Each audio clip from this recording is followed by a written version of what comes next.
Una vez que ya tenemos instalado y configurado nuestro ambiente local de Faro y que pudimos haber hecho nuestro Hola Mundo, estamos en condiciones de ahondar un poquito más en la sintaxis de Smalltalk para empezar a hacer algunos ejemplos un poco más interesantes. Así que lo primero que tenemos que tener en cuenta es que la sintaxis es súper simple. De hecho, como lenguaje en sí, lo que atañe al lenguaje es lo más básico que hay. Y esto es debido a que fue originalmente diseñado para niños, y esto logra que el código que nosotros escribamos se parezca mucho más al lenguaje que entiende un humano que el que entiende una computadora, por lo menos comparado con otros lenguajes de programación. Entonces todo esto está basado en esta metáfora uniforme de objetos y mensajes. Así que pasemos a ver unas generalidades acerca de este modelo, en el cual nunca nos vamos a cansar de repetir que todo es un objeto. Y cuando decimos todo es un objeto, literalmente todo, hasta los números, las cadenas de caracteres, los vectores, absolutamente todo. Incluso el playground y el transcript, que fueron los que utilizamos para hacer el Hola Mundo, también son objetos. Así que incluso hasta el puntero del mouse, todo lo que veamos dentro de nuestro sistema de Smalltalk es un objeto. Y estos objetos van a ser instancias de clases, y que estas clases sirven como la plantilla a partir de la cual podemos crear varios objetos que tengan el mismo comportamiento y el mismo estado. Y lo interesante de esto es que hasta las clases y los mensajes también son objetos, pero bueno, eso ya es un poco más complicado de visualizar y lo vamos a ver más adelante. Entonces, esta metáfora uniforme se basa en que todo código que vayamos a escribir tiene esta estructura.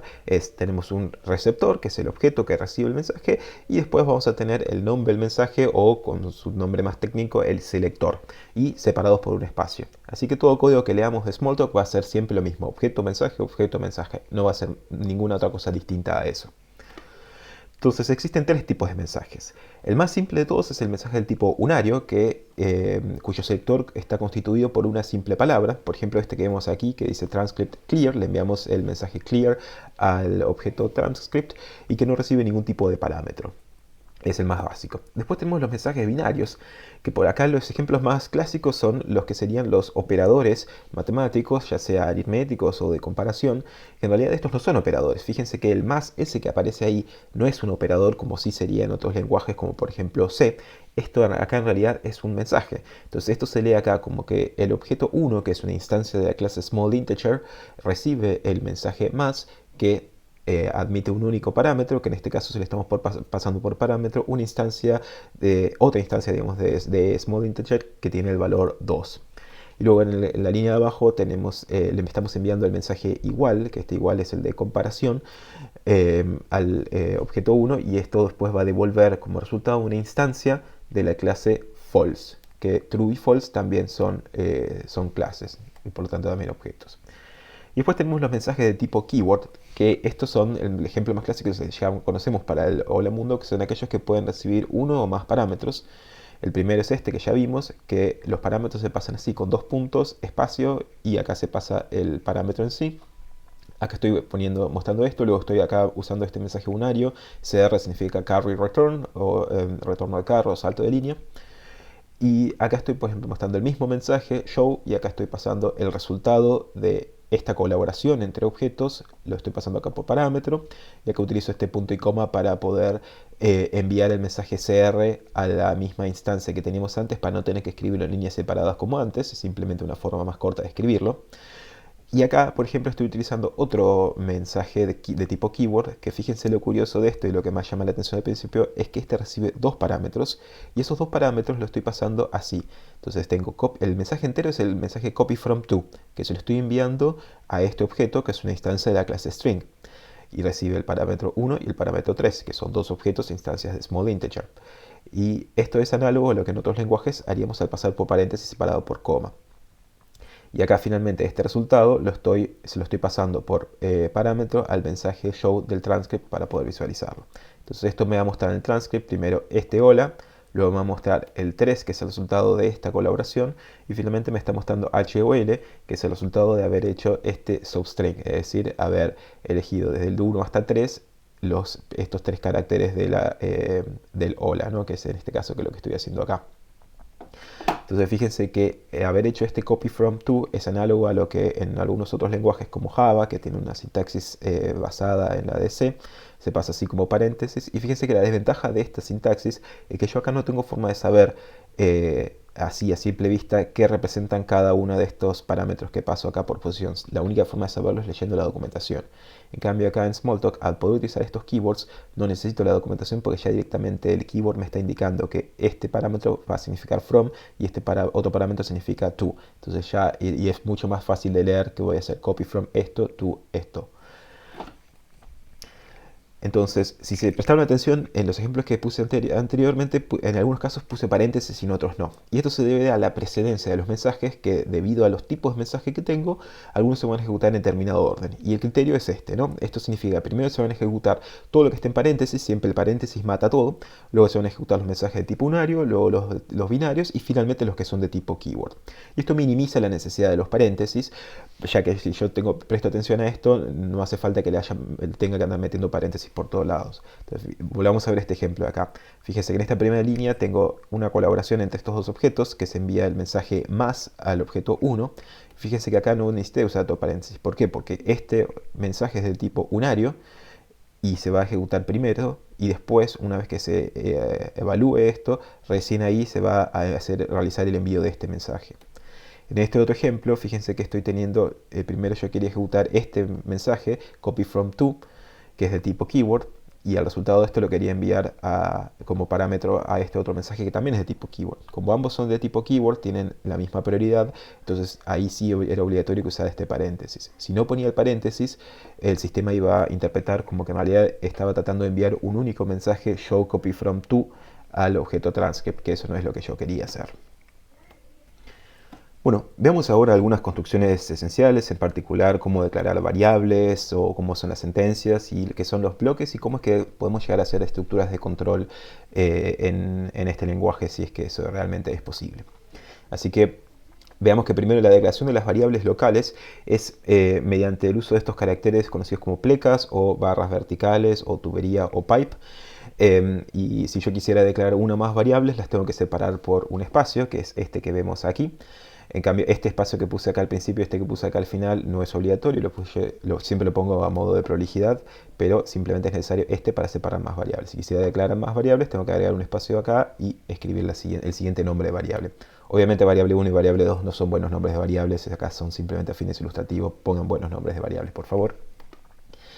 La otra característica interesante es que las sentencias terminan con punto. El punto es equivalente al punto y coma en C y en otros lenguajes similares, así que sí o sí es necesario poner el punto para indicar el fin de la sentencia. No es obligatorio indentar el código como si lo es en Python, por ejemplo, pero bueno, si son buenas personas, sí, obviamente es necesario hacerlo para que sea más legible. Después otra particularidad es que los comentarios van entre comillas, son estas comillas altas o inglesas que habitualmente en otros lenguajes se utilizan para indicar cadenas de caracteres. Acá no, acá estos son comentarios y las cadenas de caracteres son con comillas simples, como vimos antes en el Hola Mundo. Y la otra particularidad es que la asignación es mediante la combinación del dos puntos igual, en lugar del igual solo como en C y Java, y la comparación es con un solo igual. También existe la comparación con doble igual, que tiene unas ligeras diferencias, pero con esta solo nos alcanza. Entonces esta parte, bueno, es la única que es similar a Pascal, así que no se preocupen que el resto no tiene nada que ver. Bueno, veamos entonces ahora sí un ejemplito de cómo declarar una variable. Esto es bastante simple. Tenemos acá dos variables que sí o sí tienen que estar declaradas arriba de todo. En este caso tengo número 1 y número 2. Utilizo transcript clear para limpiar toda la salida del transcript que tenía previamente. Y acá simplemente lo que hago es asignarle mediante asignación con estos dos puntos igual el objeto 1 a esta variable número y la muestro por pantalla a un salto de línea y hago lo mismo con esta variable 2 y efectivamente esto me muestra 1 y 2 separados por una línea. Ahora vemos qué sucede si hago lo siguiente. Y hago la misma instanciación, 1 y 2 por separado, pero ahora lo que hago es que a la variable 2 le asigno lo que tenía el número 1.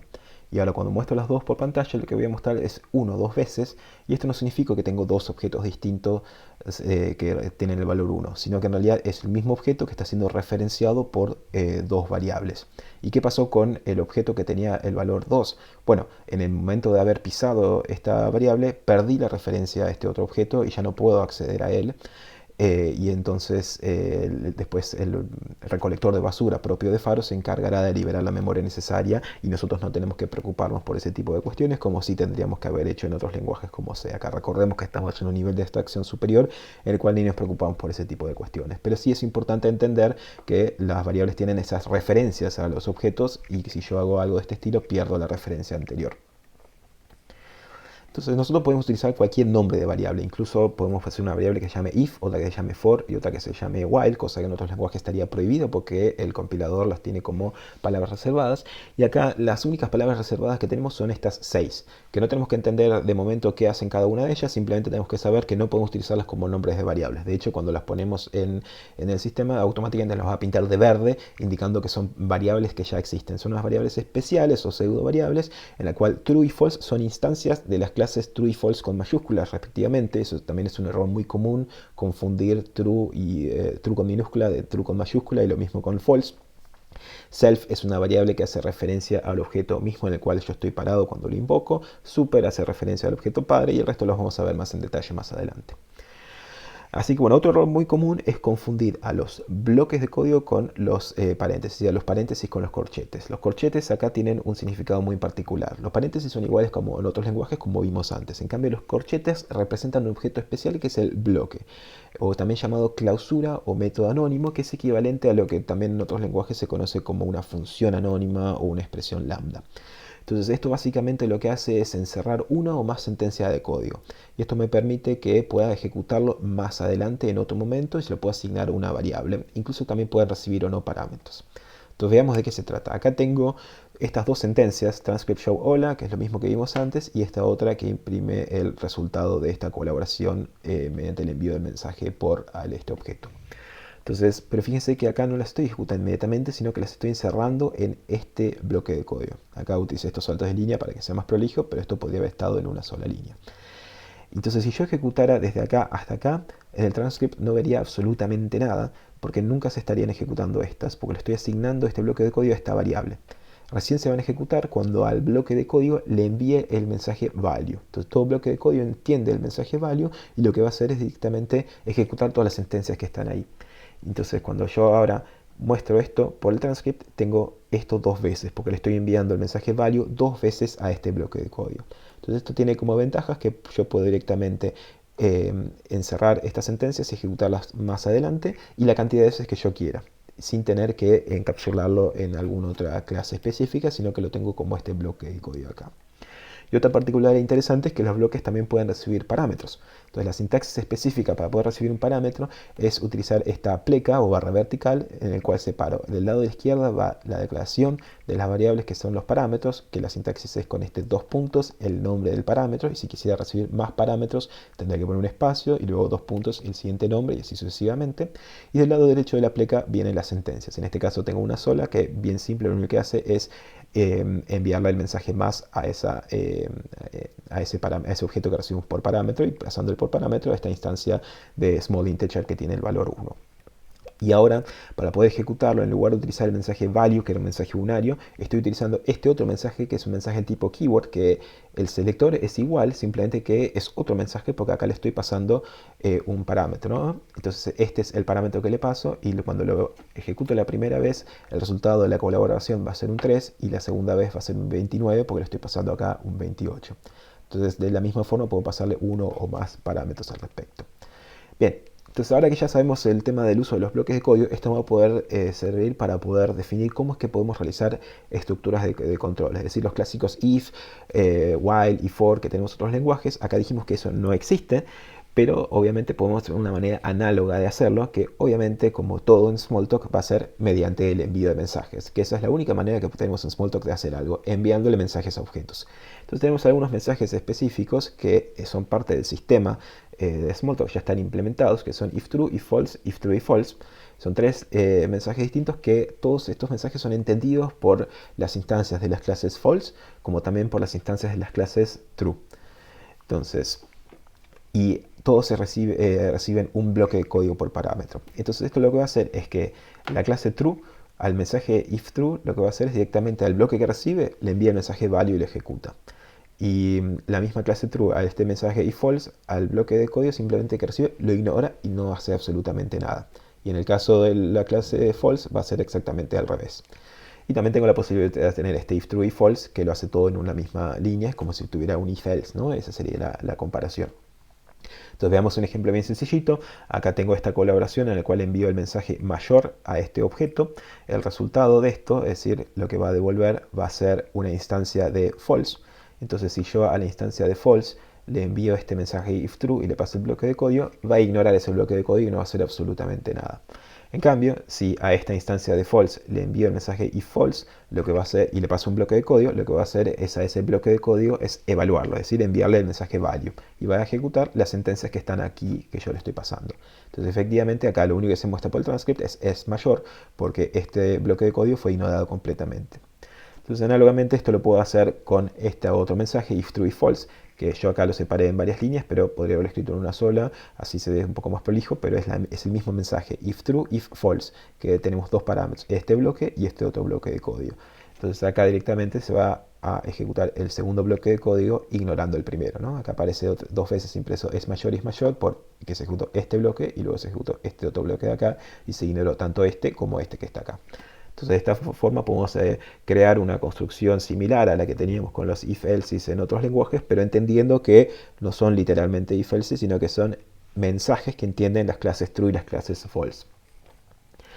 Bueno, y esto también nos permite tener algunos otros mensajes específicos de iteración, que estos son algunos de ellos, existen varios más. Les muestro algunos de los más comunes, que son times repeat, while true, while false y el do. En el cual empecemos por el times repeat, que este es un mensaje que entiende las instancias de la clase integer. Entonces en este caso tengo este objeto que tiene el valor 10, le envío el mensaje times repeat y por parámetro le estoy pasando un bloque de código. Y esto simplemente lo que va a hacer es ejecutar este bloque de código la cantidad de veces determinada por el valor de este objeto. Entonces en este caso, como yo tengo acá esta variable n que tiene asignado el objeto 1, y básicamente lo que estoy haciendo es multiplicarlo por 2 10 veces, de manera tal que cuando imprima el resultado, en el transcript voy a ver 1024. Entonces esto es bastante sencillo cuando yo quiero hacer una iteración por una cantidad fija y que el mismo bloque de código se ejecute esa misma cantidad. Análogamente puedo hacer algo similar con while true, que while true lo que tiene distinto es que no es un mensaje que solamente es entendido por los bloques de código. Entonces lo que va a la izquierda de while true es un bloque de código y lo que va a la derecha también. Que también es un error muy común, muchos creen que acá va un paréntesis, porque suena un poquito más lógico si lo tratamos de ver como con otros lenguajes, pero el while true es un mensaje que entiende los bloques de código. Entonces acá yo puedo tener a la izquierda en este bloque varias sentencias, asegurándome que la última sea una colaboración que devuelva una instancia de true o una instancia de false. En este caso estoy enviando el mensaje menor a el objeto referenciado por esta variable y el resultado en este caso va a ser al principio true, y mientras esto sea verdadero se va ejecutando todas las sentencias que estén aquí, que esta es la misma que teníamos antes, y obviamente no me tengo que olvidar de incrementar mi contador, porque si no voy a estar en un ciclo infinito y se me va a tildar el sistema. Acá también les muestro otra particularidad que muchos siempre preguntan: no podemos hacer i más más, no existe ese mensaje, tenemos que sí o sí hacer esto al principio si queremos hacer un incremento, pero si quisieran pueden ustedes implementar su propio más más y también podría existir ahí mismo, ¿no? Entonces acá el resultado obviamente es 1024, esto hace exactamente lo mismo que el ejemplo anterior. Obviamente de una manera análoga también existe el while false. Bien, y los iteradores que les comentaba antes, me falta el do, pero antes que eso prefiero mostrarles un poco cómo es que podemos hacer distintos arreglos. Entonces el arreglo más común de todos es el array, que tenemos una clase específica, y obviamente la forma de utilizarlo es enviándole mensajes. Entonces, para primero tenemos que hacer es instanciarlo. La instanciación, es decir, la creación del objeto, se realiza mediante el mensaje new. Siempre es ese mensaje, aunque este es uno particular que recibe un parámetro. En este caso el parámetro que le estamos pasando tiene que ser un entero, que determina la cantidad de elementos máxima del arreglo, es decir, su tamaño. Y la instancia que me devuelve este mensaje lo estoy guardando en esta variable, y luego las instancias de la clase array entienden el mensaje addPut, que este es un único mensaje del tipo keyword con dos parámetros, en el cual el primer parámetro indica la posición y el segundo el objeto que quiero insertar en esa posición específica. Entonces acá hay dos particularidades para destacar. Primero es que los índices en Smalltalk empiezan en 1, a diferencia de muchos otros lenguajes en donde empiezan con 0. Y por otro lado es que yo puedo meter acá como objeto cualquier tipo de objeto sin importar que sean distintos. Acá estoy por ejemplo pasando una instancia de small integer. Acá lo que estoy pasando es primero enviando el mensaje barra a este objeto 2, pasándole 4 por parámetro. Esto me va a devolver una instancia de la clase fraction y lo estoy pasando acá como un objeto más. Y acá estoy enviando simplemente una instancia de la clase string. Y fíjense que en ningún momento se preocupó por los tipos de datos ni nada, ya que eso se determina en tiempo de ejecución y el arreglo puede guardar lo que sea. Entonces acá estoy utilizando el mensaje at, que es distinto al anterior. Fíjense que este es el mensaje atput y este es simplemente at, en el cual le estoy pasando la posición que yo quiero buscar, y esto me va a devolver el objeto que está almacenado en esta posición. Es decir, que acá me va a devolver el 5, acá me va a devolver el 2 cuartos y acá me va a devolver directamente el string viewer. Esto si lo mostramos por el transcript me va a mostrar esto. Fíjese que acá no me mostró 2 cuartos literalmente, sino que me mostró un medio. Esto es porque en realidad acá fue el resultado de esta colaboración, fue la instancia de la clase fraction que tiene acá un medio. Pero bueno, eso es un detalle que por ahora no viene el caso. Lo que les quería mostrar es que puedo guardar en el arreglo cualquier tipo de objeto. Pero bien, este array tiene el limitante que el tamaño es fijo y que no lo puedo redimensionar. Entonces para eso existe otra clase bastante útil, que es la order collection.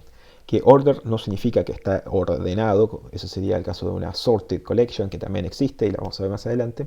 Order en este caso significa que tiene un orden, es decir, que los elementos tienen un índice, a diferencia de, no sé, que no es una bolsa, no es un conjunto, sino que tienen una posición en particular. Y es muy similar a lo que es un array, con la diferencia de que el tamaño es dinámico. Entonces la forma de instanciarlo es simplemente con new, no hace falta que yo le especifique el tamaño. Y la forma de agregar nuevos elementos, si bien también se puede hacer con el add_put, lo más habitual es utilizar el mensaje add, que es un mensaje de tipo keyword, que recibe un único parámetro, que es simplemente el objeto que yo quiero insertar al final. Add lo que va a hacer es simplemente agregar al final. Entonces, acá lo otro interesante que les quiero mostrar es ahora sí cómo utilizar el iterador do, que es el iterador más común de todos. Que esto es un mensaje que entienden todas las colecciones, que recibe un bloque de código por parámetro, que tiene que ser sí o sí un bloque de código que recibe un parámetro y que este parámetro va a representar a cada uno de los elementos que yo voy a estar recorriendo en cada una de las iteraciones. Entonces separamos por la pleca acá la declaración de este nombre, acá yo le puse el número, podríamos ponerle Pepito y también va a funcionar. Y del lado derecho voy a poner todas las sentencias que yo quiero que se realicen. Acá lo único que estoy haciendo es simplemente mostrar por el transcript el elemento en cuestión. Así que esto lo único que hace es recorrer elemento a elemento de mi order collection en el orden específico en el que fueron agregados y los muestro directamente en la salida del transcript. Así que el iterador do es el más simple de todos, que funciona para prácticamente todas las colecciones. Después vamos a ver que hay algunos un poco más interesantes, pero este es el que nunca falla, y la order collection es quizás la colección más amigable y que más común, aunque después existen otras que sean más específicas y útiles para determinados problemas. Bien, y finalmente a modo de cierre quería mostrarles esta imagen de esta tarjeta postal, que una postal es simplemente un pedacito de cartón que se utilizaba hace mucho para poder enviar una foto de un lado y del otro algún mensajito para enviarlo por correo. En este caso, esta simplemente se hizo hace mucho tiempo para ilustrar que la sintaxis de Smalltalk es tan simple que entra en una tarjeta postal. Entonces acá lo que vemos es la declaración de un método que recibe un parámetro, acá entre comillas vemos un comentario, la declaración de una variable local, tenemos acá el uso de pseudo variables true y false, están con minúscula, acá estamos utilizando el mensaje ampersand, que es el producto lógico, acá tenemos el mensaje not, acá tenemos una asignación, utilizamos el mensaje do para recorrer y algunas cositas más que todavía no vimos, pero fíjense que este método obviamente no sirve para nada, como dice acá, pero que simplemente sirve para ilustrar que es tan simple el lenguaje que entra acá en esta tarjeta postal. Y esta otra imagen es simplemente una versión un poco más moderna de la misma postal, hecha por los muchachos de Faro, que es básicamente lo mismo con algunos detallecitos más. Así que ahora sí, por último les recomiendo el capítulo 2 del libro Learning Object Oriented Programming Design and TD with Faro y los capítulos 4 y 5 del Updated Faro by Example, que tienen ejemplos similares a los que estuve mostrando y un poco más en profundidad, que son los mejores puntos de referencia para cualquier duda que tengan al respecto de la sintaxis de Faro.